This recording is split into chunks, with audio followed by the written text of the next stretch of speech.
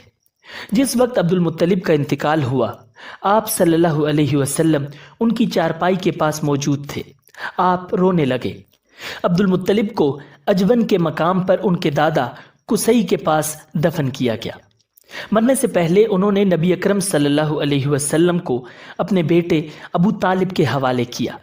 اب ابو طالب آپ کے نگران ہوئے، انہیں بھی آپ سے بے تحاشا محبت ہو گئی۔ ان کے بھائی عباس اور زبیر بھی آپ کا بہت خیال رکھتے تھے۔ پھر زبیر بھی انتقال کر گئے تو آپ کی نگرانی آپ کے چچا ابو طالب ہی کرتے رہے۔ ناظرین، پھر کیسے حضرت ابو طالب نے آپ صلی اللہ علیہ وسلم کی پرورش کی اور اس کے بعد آپ صلی اللہ علیہ وسلم کی زندگی میں کیا حالات و واقعات پیش آئے، جاننے کے لیے سبسکرائب کیجئے ہمارا چینل اسلامک ورلڈ ویو اور دیکھیے سیرت نبوی صلی اللہ علیہ وسلم سیریز کا نیکسٹ ایپیسوڈ۔ ملتے ہیں بہت جلد ایک نئی ویڈیو کے ساتھ۔ اللہ نگہبان۔